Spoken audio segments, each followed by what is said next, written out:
नमस्कार, मैं कृष्णकांत ओझा। आज हिंदी दिवस है। हिंदी की कमाई हम लोग भी खा रहे हैं, पत्रकार हैं, लेकिन हिंदी को लेकर के राजनीति भी बहुत होती रही है।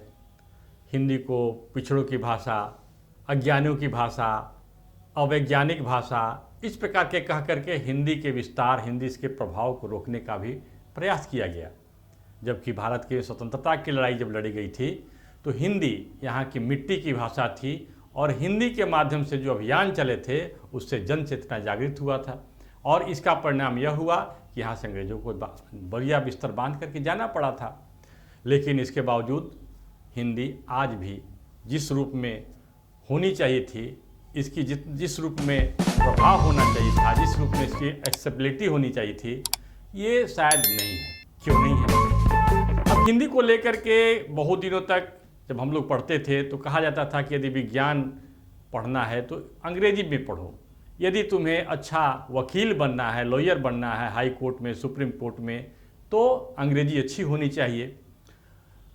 व्यवहारिक तौर से देखा जाए तो ये बात सही भी थी, क्योंकि आज तक हमारे न्याय की भाषा, हमारे सरकार की भाषा, सरकार के कामकाज की भाषा अंग्रेजी ही रही प्रधान रूप से देखा जाए तो। अब बदलाव होने लगा है, लेकिन इस बदलाव के पीछे जो षड्यंत्र रहे हैं, जो राजनीति रहे हैं, उस पर भी थोड़ा सा हमें ध्यान देना पड़ेगा। हमें सोचना पड़ेगा कि आखिर हिंदी की ऐसी दुर्दशा करने के पीछे कौन से लोग थे, और आज भी हिंदी को पीछे रखने के पीछे जो षड्यंत्र चल रहा है, जिस प्रकार की मानसिकता कार्य कर रही है, उसे भी हमें देखना पड़ेगा, उसके बारे में भी सोचना पड़ेगा।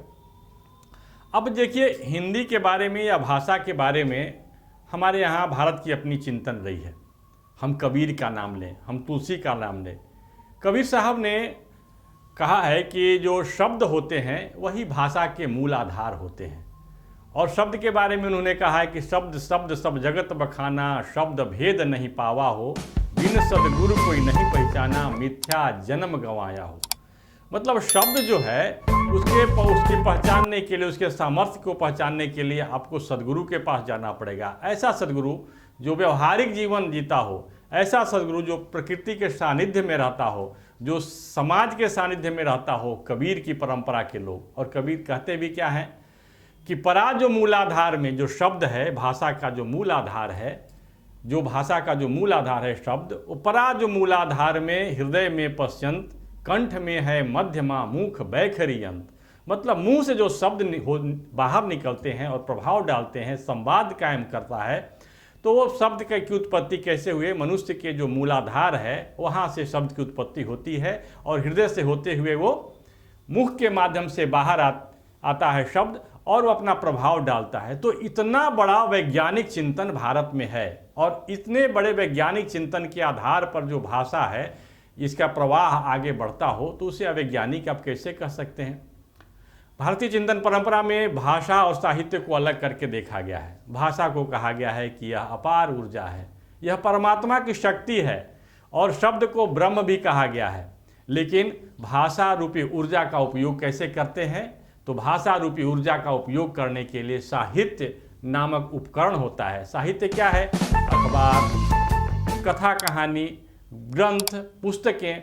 तो ये सारी चीज़ों को ले करके और हिंदी का जो चिंतन चलता है, उस ऐसी हिंदी को हम लोगों ने कह दिया क्या कि अंग्रेजी की जो भाषा है, जो बहुत दिनों तक, हाल तक उसको पश्चिम के देशों में जो फ्रांस के रहने वाले हैं, जो जर्मनी के रहने वाले हैं, आज से 400-500 वर्षों तक उसको हे दृष्टि से देखते थे और कहते थे कि ये लोकल भाषा है, ये वर्नाक्युलर है, ये बोली है अंग्रेजी के बारे में, और उसी अंग्रेजी को लेकर हम गौरवान्वित होते हैं।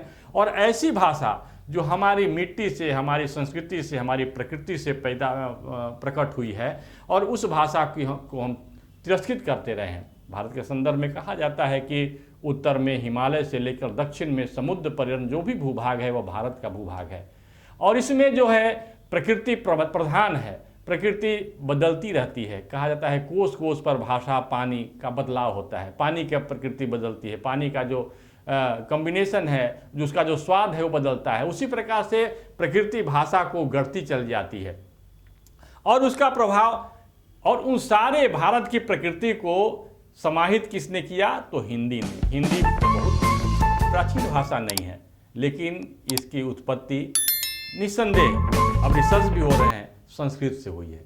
और भारत की जितने जो भाषाएं हैं वो सभी संस्कृत से निकली हैं। तो इस प्रकार से हम देखा जाए कि हिंदी या अन्य भाषाएं, उनकी माँ कौन है, तो संस्कृत है। तो एक तो रिलेशन हो गया, एक संबंध बन गया, और इस संबंध के आधार पर ये हिंदी भाषा प्रकट हुई है। और ये जो है भारत के सामर्थ्य को यदि प्रकट करना होगा तो हिंदी के माध्यम से ही भारत का सामर्थ्य प्रकट होगा, क्योंकि एक भाषा चाहिए जिसको संपर्क भाषा हम कह सकते हैं। अब राष्ट्रीय भाषा, अराष्ट्रीय भाषा, इस प्रकार की जब बातें हम करने लगते हैं, हिंदी को लेकर कहते हैं कि हिंदी हमारी राष्ट्रीय भाषा है, तो तत्काल इस प्रकार की राजनीति होने लगती है। कहने वाले कहने लगते हैं क्या दूसरी भाषा जो कन्नड़ है, जो मलयालम है, जो तमिल है, जो भारत की और बंगला है, क्या ये अराष्ट्रीय भाषा है? तो हमारे यहाँ राष्ट्र का वो कॉन्सेप्ट नहीं है, हमारे यहाँ राष्ट्र की वो अवधारणा नहीं है कि हम टकराव से राष्ट्र उत्पन्न हुए। हमारे यहाँ समन्वय, सबको एक साथ जोड़ लेने का, एकात्मकता के दृष्टि से जब हम बात करते हैं तो हमारे राष्ट्र का उद्भव और विकास होता है। वयम राष्ट्र जागृयाम पुरोहिता, और इसमें वसुधैव कुटुंबकम, ये पूरा वसुंधरा पर रहने वाले सभी एक कुटुंब हैं, और सब सुखी रहें, सब आनंदपूर्ण जीवन जिए, ये हमारे राष्ट्र का आधार है, न कि पश्चिम का वो राष्ट्रवाद जिसमें एक समूह दूसरे समूह पर आक्रमण करता हो, इस प्रकार का नहीं। तो हिंदी में भी, हिंदी जो हमारी मातृभाषा है, हमारी जो संपर्क भाषा है, और इस अर्थ में संपूर्ण रूप में सबसे बड़ी राष्ट्रभाषा भी है। हमारे जितनी जो भाषाएं हैं वो राष्ट्रभाषाएं हैं,